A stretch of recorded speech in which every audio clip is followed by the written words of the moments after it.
Hey guys, welcome back to another episode of Dynasty After Dark, and I'm your host, Calvin Timms. You can find me on Twitter at TDC_Calvin, my co-host Dale at Dynasty_Dale, and we're back with the New England Patriots full 2023 offseason changes recap here. And if this is your first one, welcome to the podcast. Thank you guys for listening.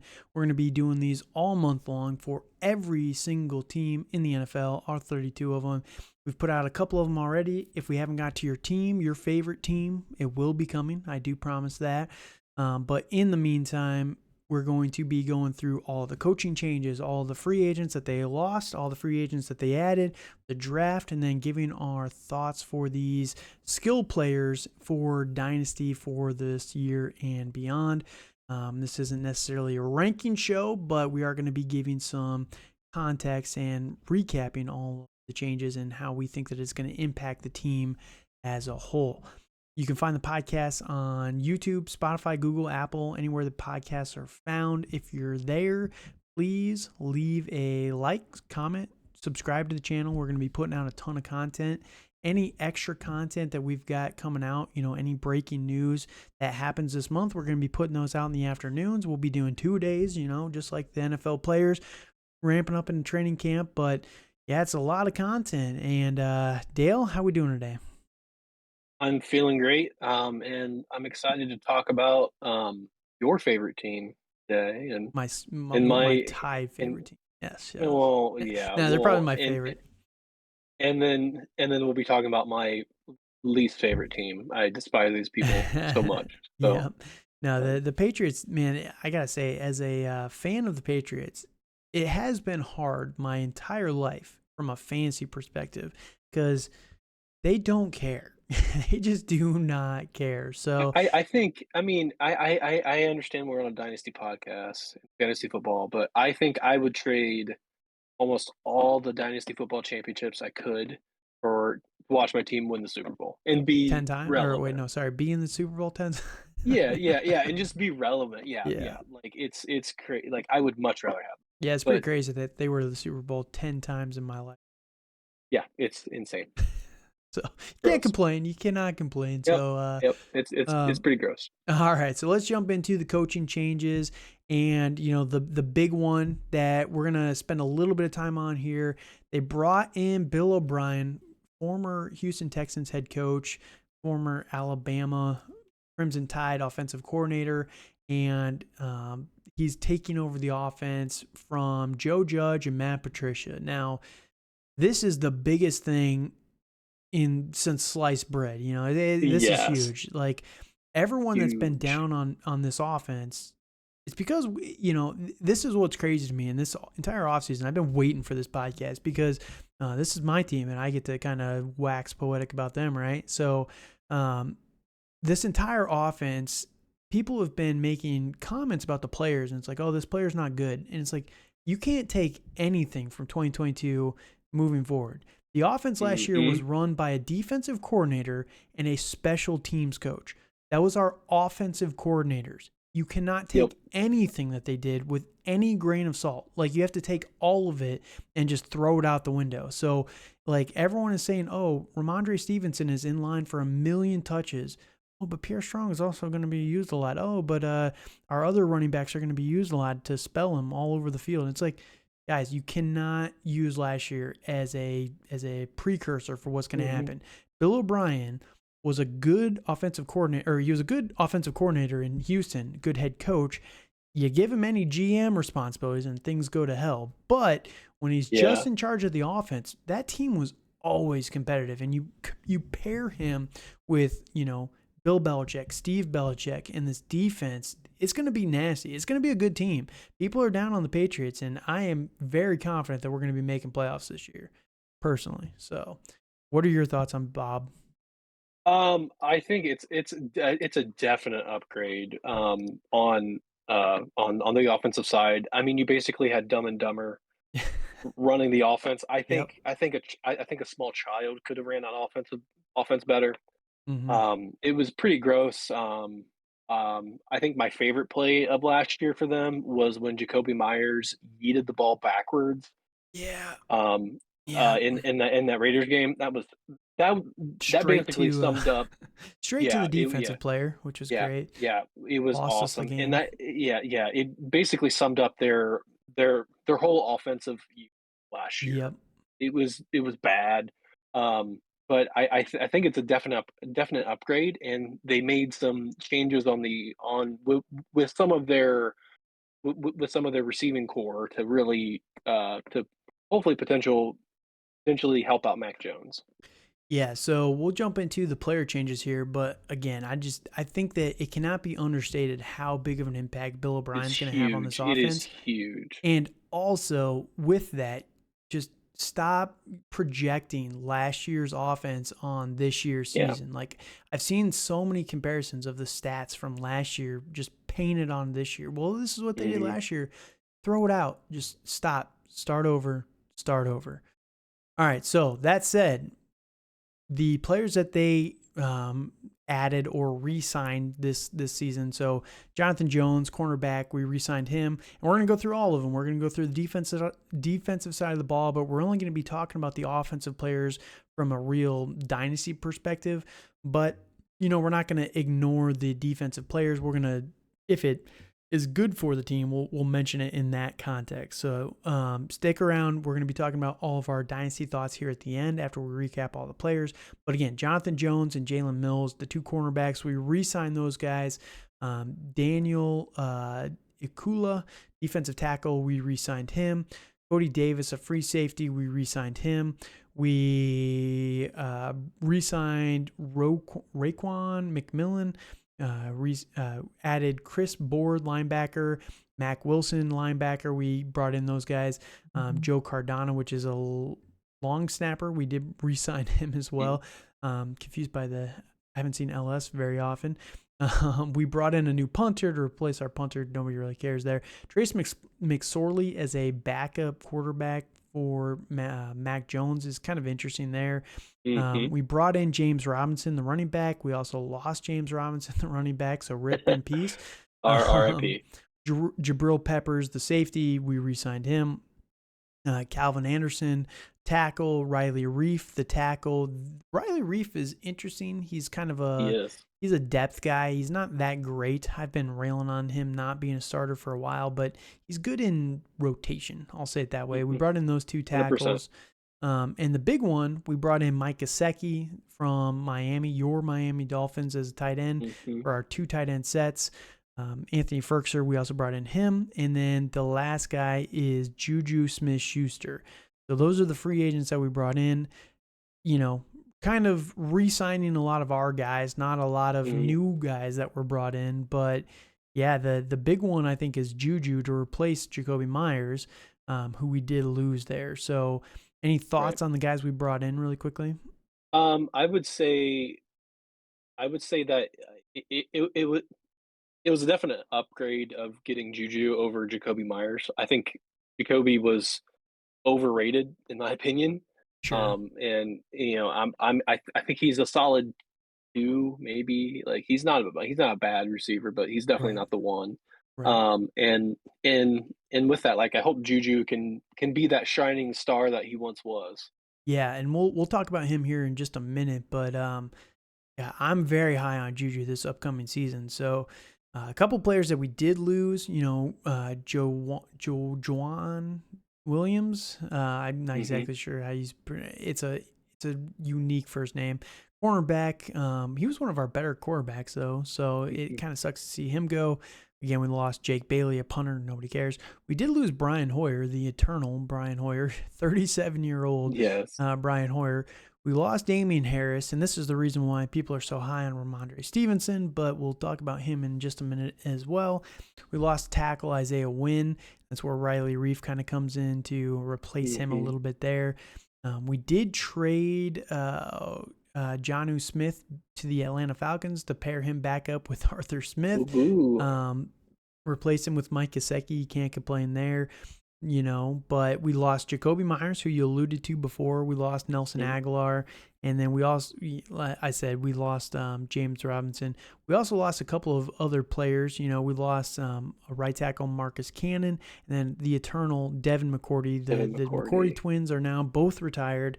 They get to go just enjoy their Super Bowl rings off in the sunset. But, it's definitely interesting. The players we lost weren't extensive. I think that we had a plan for them. We either replaced them in free agency, like I said, with Jacoby Myers, we replaced him with Juju, or, we got him in the draft, which we'll talk about here in just 1 second.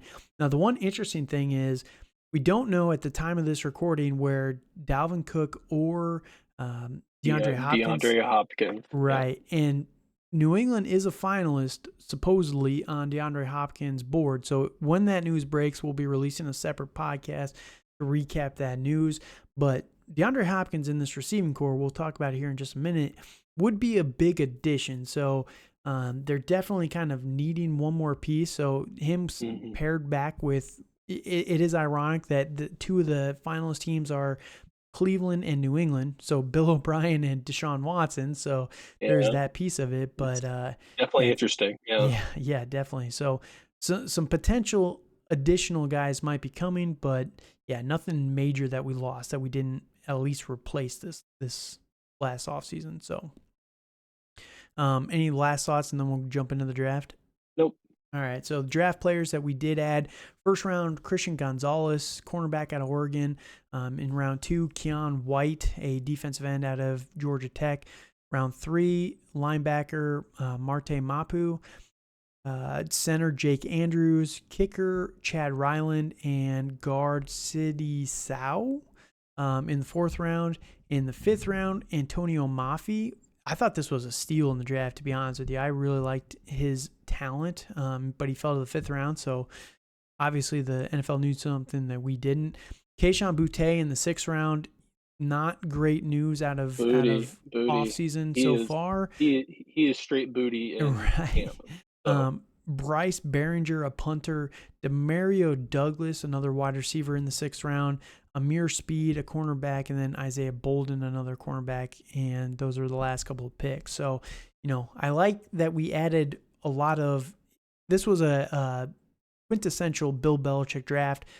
Got the trenches, you got your defensive cornerback and Christian Gonzalez, who I really liked a lot. So we got to screw over the Jets in the draft by trading with Pittsburgh so that they could take the tackle right in front of them, Broderick Jones. So you love to see it. You do love to see it. So nothing crazy, though. Nothing for Dynasty in the actual draft. So not really, no. Mostly it's just going to be the defense. And I think as long as you've got Steve Belichick and Bill Belichick, this defense is going to be a top 10 defense. It's just how it is. Our cornerbacks are a little weak, and there's a lot on Christian Gonzalez's shoulders, but I think depth-wise and the ability of the Belichicks to get the most out of those players cannot be understated. So I think it's going to be a top 10 defense, and, it's going to give a lot of opportunities for the offense to be in every single game, right? Do you disagree? Yeah, I think defensively that they're going to be very solid. They've always have been for 2 decades. So, right. I don't think it's going to be any different. I think the only thing is if, since they play Miami twice a year, it's going to be interesting to see what Bill Belichick does to kind of stop that offense. But other than that, I think they're going to be fairly solid. Right. Yep. I'm with you. I am with you. So really quickly, I want to talk about the skill players now. And number one skill player, starting at the top here, is going to be the number one guy we're going to be talking about is Mac Jones. And quarterback here, everyone is down on Mac Jones. And this is, again, what I don't understand. You go back to his rookie year. The rookie season for Mac Jones, he had no weapons. There was nobody on this offense that was even remotely competitive, right? I think our number one wide receiver that year was Devontae Parker. It was a rough situation, right?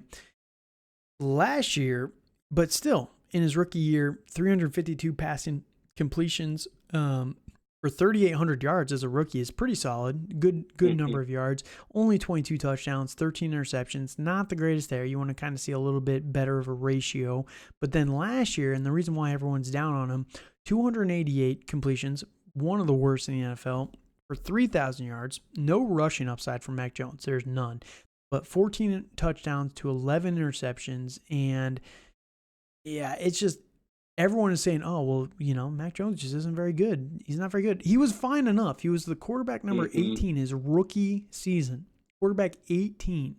So you're telling me that with Bill O'Brien, he's not going to get better? He's not going to regress more to that initial year?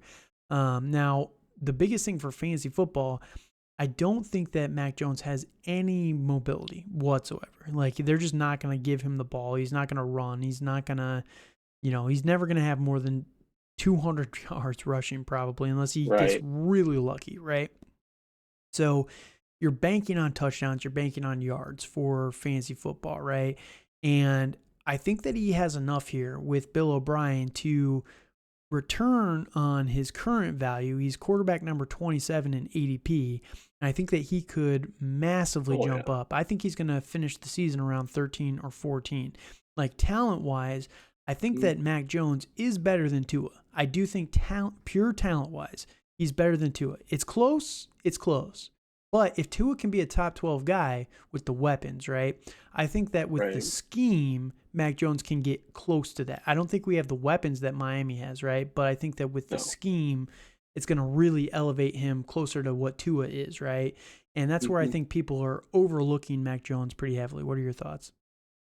I think Mac Jones can be a solid QB2. I don't think he has I think he's talented, but he's always had good weapons around him, and with his lack of mobility, that really shows. Right. So, I think he can be good. I don't think he's gonna be a fringe QB1, personally. I think he'll be probably around 18, 19. Like, he'll be a solid super flex start.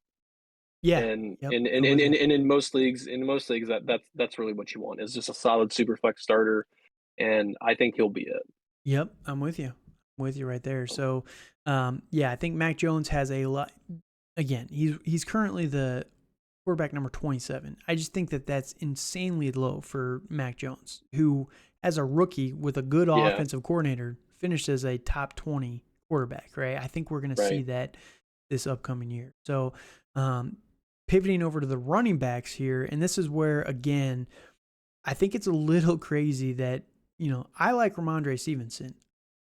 I come across as a hater on the guy, right? Because I think that people are being, like, just like Mac Jones is going way too low, Rhamondre Stevenson is going way, way too high. Yeah. Like, if you go back to Bill O'Brien's time in Houston, they do not dump off. And now, again, we talked about this with the Buffalo Bills breakdown, but these mobile quarterbacks like a Deshaun Watson who have that threat with their legs, they just don't really dump off to the running backs or the tight ends, that short stuff as much, because they can just go and run for 8-10 yards, right? Because they're a threat on the ground.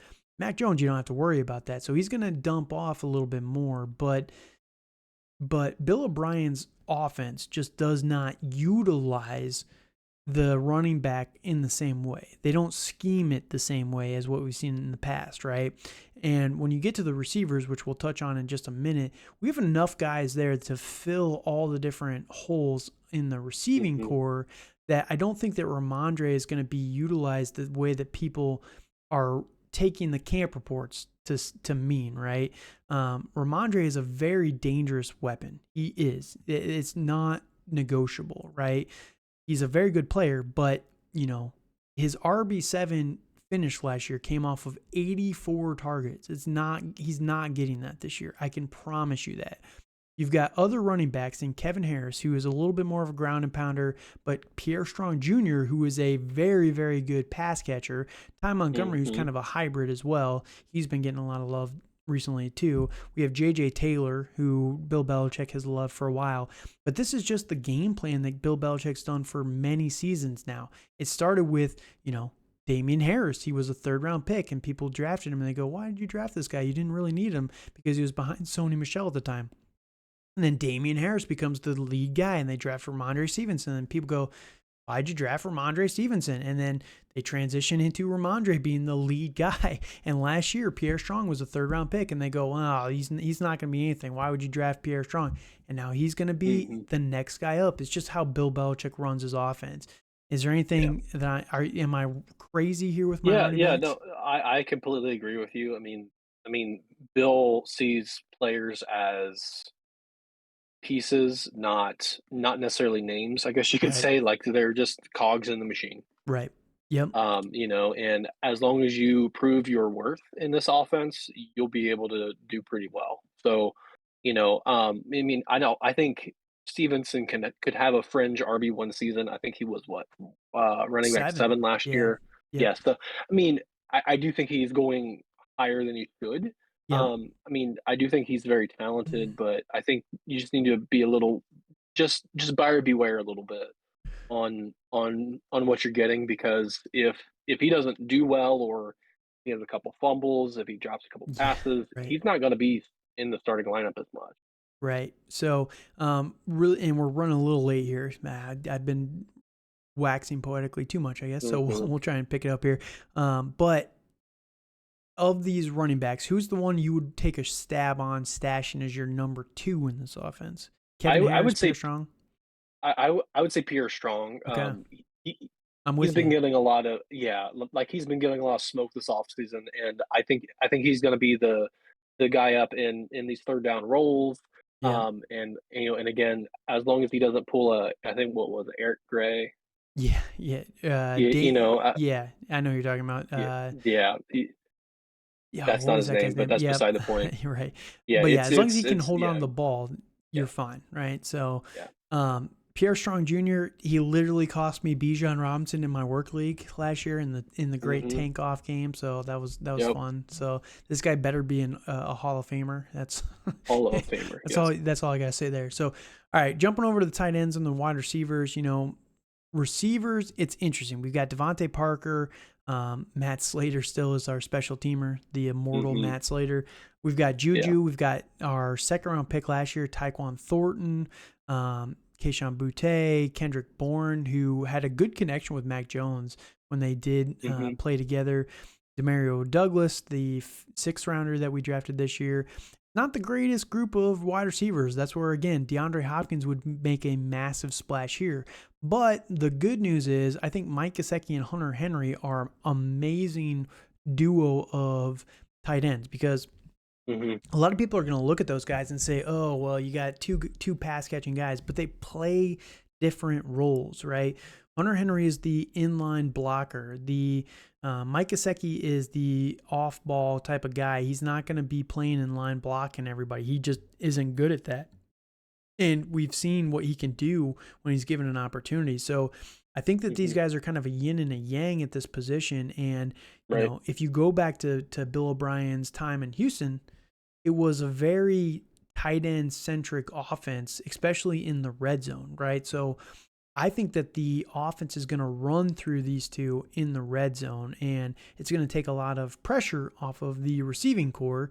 You've got your deep threat in Kendrick Bourne and Tyquan Thornton. You've got your slot guy, reliable slot in Juju, and then kind of your in and out type of guy with Devontae Parker, your intermediate kind of threat there. So, um, Juju, I think, is going to have a massive upswing. What are your thoughts on these pass catchers? Yeah, like, it's for Juju. I think he wasn't in the right role in the Kansas City offense last year, Yeah, and they use him on the I outside more than 50% of yeah, the time, and I'm like, yeah, it he's a was quite a slot. bit, and He's a and slot. I've been hearing the argument that since he played with Patrick Mahomes, he's I mean, he's obviously getting a downgrade in Mac Jones. Right. But, I don't think he's gonna be any worse than what he was last year, and, I think, also in that offense, he wasn't the first, second, or maybe even third read sometimes. So, Right. I think he's gonna be set up to succeed. I think it's gonna be interesting what I think on it's a interesting person is gonna be Tyquan Thornton, Mm-hmm. in my opinion. I feel he's a burner. I feel Bill O'Brien could get really, get very creative with him. Mm-hmm. I kind of like what uh Tweedledee and the other one. I Tweedledum. guess Yeah. you could, yeah, yeah, try to do with Jonathan Jones last year. Right. So I think it's a interesting group. It's not super heavy in talent, but I think they could at least get it done. And then on the tight ends, I think they're going to be. I think they were trying to do like a Gronk Hernandez type Right. stash there. Having Henry and Gesicki, and then you have Anthony Firkser, who's a solid blocking tight end. Sure. And can still and can still catch Yeah. He's passes. he's So got good hands. Good hands. overall, like I think their weapons are solid. Like they aren't great. Like it's like a very mid weapons, but I think they can still get the job done. That's the thing. So from a Yeah. fantasy perspective, are you obviously Juju? We're buying into Juju, Yep. regardless Yep. of DeAndre Hopkins signing or not. I'm still in on Juju. I think that he's Yeah. going to be the primary slot guy in this offense. I don't think DeAndre Hopkins really impacts Juju at all. Are you buying any other of the tight ends, or like who would you rank number two in Um, terms of interest? I will in the wide receiver room. I think Tyquan Thornton's going to be really interesting to kind of Hmm. see what he does. Sure. I mean, I've always liked Devontae Parker, but he can't stay healthy. Yeah. Is been his biggest battle. So, and then after that, I really like either of these tight ends. Yeah. Honestly. So I mean, it all depends where they fall. It's where they fall. Sure. I think Hunter Henry will go. He may go above Mike Gesicki, I but think not. He's currently the tight end yeah, number 27, which is crazy to me. yeah, Like yeah, which is or wild. 20, So 28, I think actually. Like right. it's So insanely low. it's for dynasty. I would say I would be more in on Gesicki because of age and Sure. overall athleticism. But Right. I think both can be very relevant this year.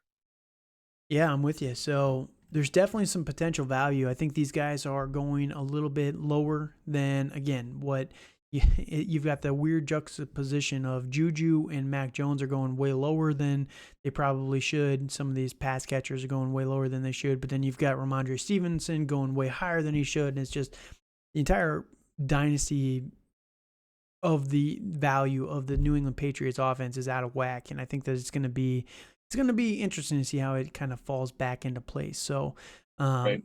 that said, you got any last thoughts before we jump out of here? Nope. All right. So thank you guys for joining us.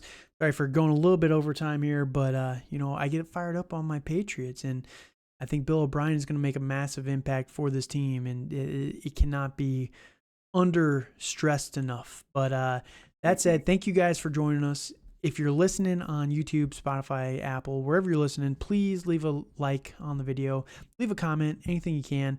If you have any questions, hit us up on Twitter at TDC_Calvin at Dynasty_Dale. Tell the podcast to one of your friends. We're just trying to grow all off season long, but yeah, we got content planned all month long. So if we haven't got to your team yet, again, it'll be coming. But go check this one out or the other ones that we've recorded. And until next time, thank you guys so much for joining us, and good night.